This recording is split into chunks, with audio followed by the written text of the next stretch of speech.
What if I told you the next 30 years of family is not going to be decided by politics first?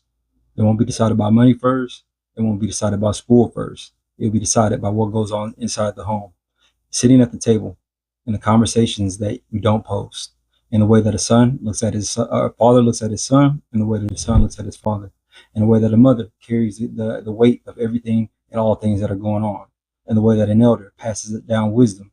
What if I tell you it's decided by the stories that we tell, the stories of conquering, the stories of victory, the stories of how we overcame? What if I tell you it's passed down by the bloodline, the victory in it, the way that a child can be felt and made and know to be special? What if I told you that the next 30 years of family is going to decide everything? Are we an algorithm family, meaning that we're stimulated by our electronics, that we are set by schedules, an app to tell us when to go to sleep, an app that tells us that we're in trouble, an app that tells us that we need to do our homework? Or are we a covenant family, the ones that we go and we do the hard things? We look each other in the eyes, we sit down, we talk, we pray together as a family, whatever religion or practice that you may have. What if I tell you that either we're a covenant family or an algorithmic family? And by those decisions will determine a whole lot over the next 30 years. That's what we'll be discussing today.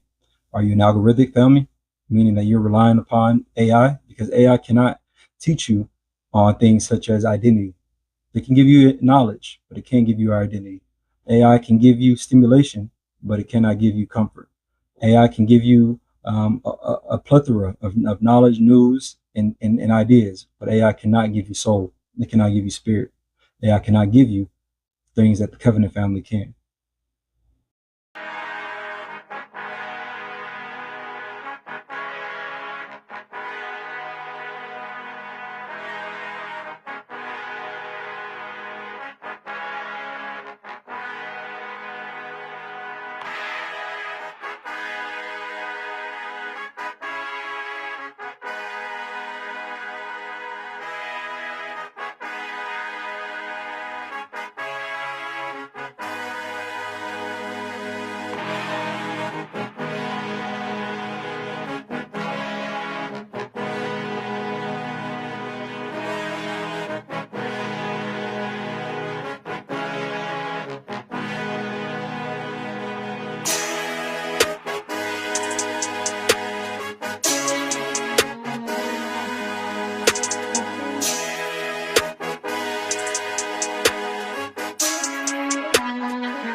We constantly look to politics, to Silicon Valley, or to the boardrooms of massive corporations to see where society is heading.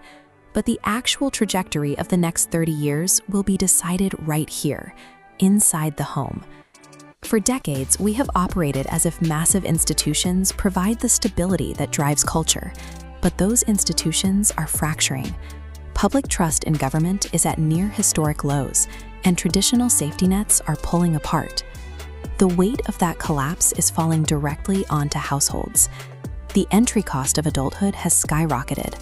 Mortgage rates and housing shortages have pushed home sales to 30-year lows, while household debt closes in on $19 trillion. For many, adulthood is being delayed indefinitely, not by choice, but by an affordability crisis that keeps them in their childhood bedrooms. Under this sustained pressure, the structure of the family changes. A mission-built covenant unit, designed to form identity and pass down wisdom, shrinks into a desperate, endurance-based survival pod. The modern home has become the ultimate shock absorber for institutional failure. Instead of building a generational legacy, families are expending all their energy just trying to make it to the end of the week. This creates an emotional baseline of absolute exhaustion. Parents are no longer just parenting. They are simultaneously managing relentless labor demands, childcare costs, inflation, and a constant barrage of digital noise. When exhaustion peaks, The easiest release available is the glowing rectangle in the pocket. In these moments, core child-raising functions are outsourced to screens to buy an hour of silence. In a tired house, efficiency can be mistaken for peace. But quiet is not the same thing as formation. When digital tools become the default source for comfort, wisdom, and entertainment, the deep responsibilities of the parent begin to migrate. If a device becomes the most consistent presence in a child's life, it inevitably becomes the primary architect of their identity. If you're navigating these exact pressures and looking for a way to build lasting relational infrastructure, take a second to subscribe, like this video, and share it with your partner or family. We have to pay attention to this functional vacuum, because the empty spaces we leave at the dinner table today are the exact spaces algorithms are engineered to occupy tomorrow. This dynamic creates the algorithmic family. It functions as a subtle operating system where technology moves into the vacuum of parental fatigue, absorbing the emotional and developmental work of human connection. 26, the pressure cooker. Why did I label it this? Simple. Over the next 4 years, families, we're going to have to overcome not just inflation, raise grocery prices, stressors of wars, fear of wars, rumors of wars, but we also have to overcome the fear and the need to want to have everything and on how we give up stress, right? On how we choose to have stress relieve us. So what does that mean? We have smart tablets, which are now artificially intelligent. So they have algorithms that are there. The algorithms are going to do things like help mothers with sleep time, schedule times, discipline. So instead of, us going and talking and using that, exerting that energy, we could just simply set up the tablet to shut off, turn on or off at our demand. So not saying that that's a bad thing, but when we start resourcing every aspect of our lives over to electronics, that's one less thing that's on our plate, which I agree that can relieve stress. It can make things easier, but it's also giving over one more moment over to stimulation by artificial intelligence, by a computer. So therefore, imagine the dinner table. We no longer sit there anymore, right? And that's before our AI came into play. We no longer sit at the dinner table. Kids have headphones on. They go to their room. Parents, we watch TV and not in the dinner table anymore. We are in the living room with our plates. And so all of those are moments where interaction is not taking place. Now, I get it. If you're watching this, you're like, man, who is he to try to tell us how to run our household? That is not what this is about. You can run your household however you may choose. This is just a forecast. That's what I do. Look for be discerning of times. That's what the D is in the mind. I'm just simply discerning the times, seeing where we're going, seeing where we're headed. And I took a 30-year review. So the pressure cooker, over these next 4 years, we have decisions to make on what type of family we want to be. Do we want to be a covenant family or an algorithmic family? Meaning, do we want to sit down at the dinner table? Do we want to discuss, pray, whatever your religion may be, and check in on each other's day, tablets locked up, sitting over there? Or do we want to just have our AI, tablets be the stress relief of the home? The choice is each individual person's. Now, I will say this. It's funny that if you hear documentaries and you watch different news reports or whatever on those of the elite, like the Bill Gates and the different CEOs of all these tech companies, it's funny that they'll admit to regularly that they don't let their children have tablets or they don't let them play with electronics to a certain age. Now, if it was just me, if the maker of something doesn't even let their children have it, that would cause me to question what I'm doing. So that's what this is simply about. Now, over the next 4 years, we have a decision to make. Do you want to be a covenant family, or do you want to be an algorithmic family? Or do you need more information? That's what this video is for. Continue watching on, and we can continue to get a little bit more knowledge and figure out what type of family we want to lead ourselves into. Look at how the functions of a household are being swapped out. Conversation and emotional care are outsourced to AI chatbots. The transfer of wisdom is replaced by quick search engine results. Even discipline and boundary setting are handed over to app notifications and screen time limiters. On the outside, this system looks incredibly organized. Calendars sync, homework gets done, and the house stays quiet. But underneath that efficiency, the emotional bonds grow thin. The algorithmic family is a tool for managing the logistics of survival, but in the process of optimizing the house, it loses the soul of the home. To understand where this leads, we can look at the MIND framework's 30-year family forecast.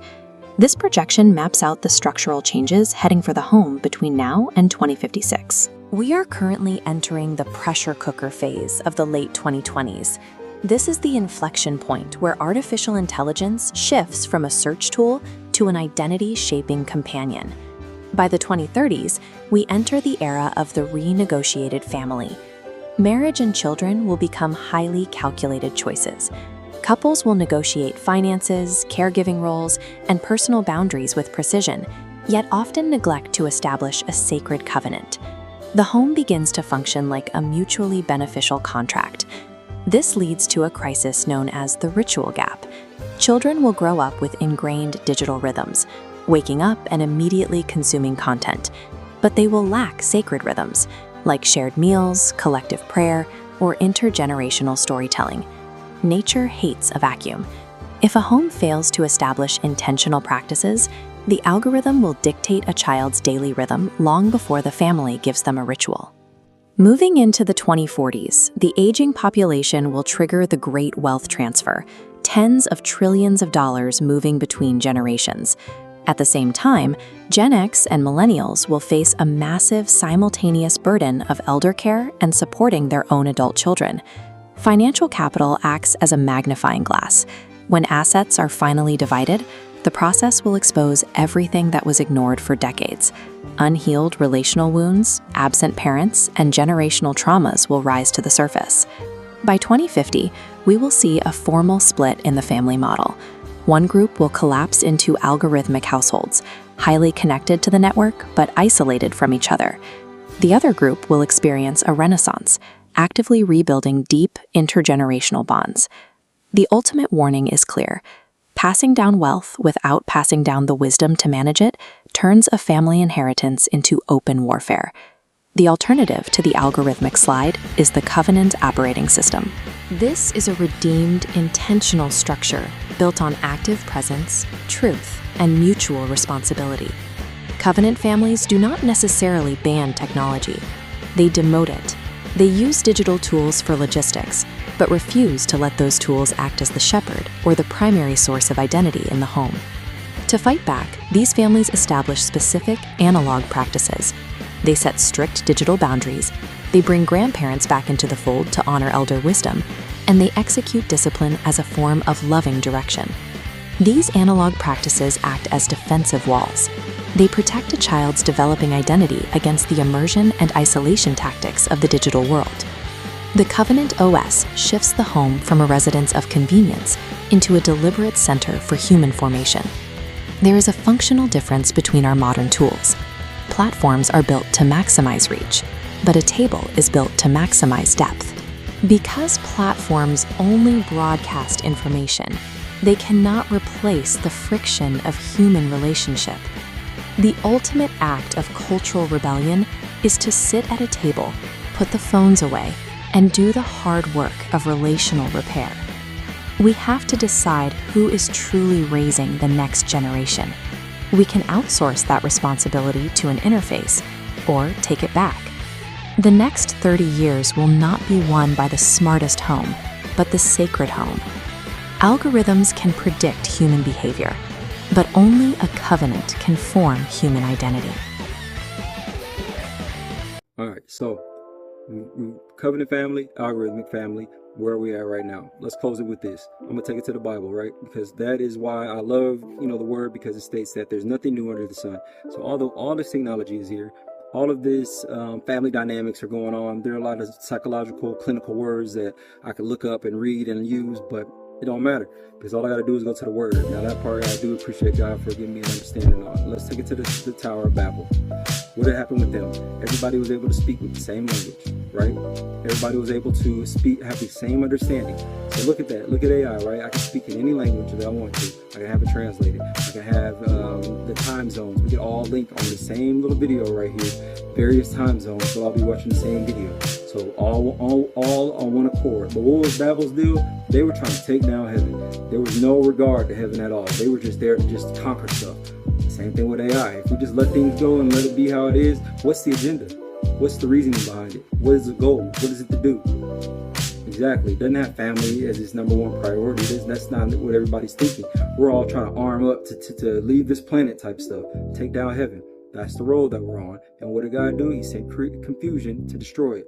Now, let's look at it this way, though. Let's look at some of the people in the Bible who were able to use technology, or were able to use gifts, things that made them a little bit different to their advantage. Let's look at Abraham. What did he do? First off, look at all the trouble Abraham had to go through. He was tasked with giving his family and saving them. And not only that, look at Lot. Lot was a pain in the butt, but he didn't just go and he didn't set a boundary on him, did he? Now he did give him a boundary. He did tell him, look, you can pick which one of these lands you want, right?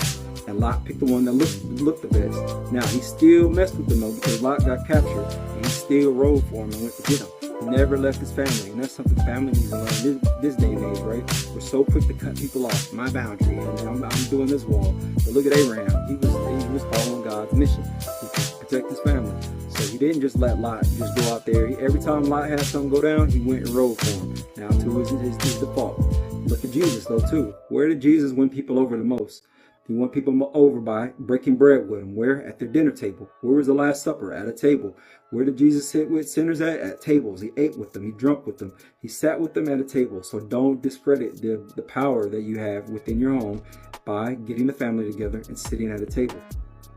It does more than everything. Don't let efficiency replace the presence, right? Don't let optimization replace the presence. Although our technology can do a lot of great things, it cannot do anything better than looking at your child in the eye and having them be able to be spoken to. It does nothing better. Nothing better than a father who can apologize. Hey, I'm sorry. How things have been going on, I'm here to rectify it. What can I do? It's nothing better than taking the workload off of a mother. There's nothing better than that. There's nothing better than hearing a story from grandmother. There's nothing better than that. There's nothing better than passing down legacy. So don't let technology replace those things. You'll be missing out. And so that's why this is a call, like, to both grandparents, parents, children, is to get back to the dinner table. Yeah, it's going to seem like war at first, but it's a war that's worth fighting. And it's a war that has to be fought for. Or just let your kids keep watching war, watching the cartel or whatever it is that's going on. And I mean, the choice is yours. Who am I to tell you about your household? I'm nobody. I'm not trying to do that. All I can do is just bring simply to attention what God put in my heart, which is this. We could be an algorithmic family, or it could be a covenant family. The choice is yours. If this episode made you think about your home, your children, your parents, your future, or your faith, do not just like the video. Start a conversation. Ask somebody in your family, are we being formed by a covenant, or are we being managed by systems? Drop your thoughts in the comments. Subscribe to One of Them Ones. And remember, we're not just watching the future happen, we're building what comes next. Also, you can get your very own copy of the Mind Strategic Framework of the Family, the 30-year review. All proceeds will go towards the men's home that we're trying to bring here in Killeen, Texas. And for more information, again, check the link in the comment box. We'll have where you'll be able to contact me and we can discuss more. Again, thank you and have a blessed day.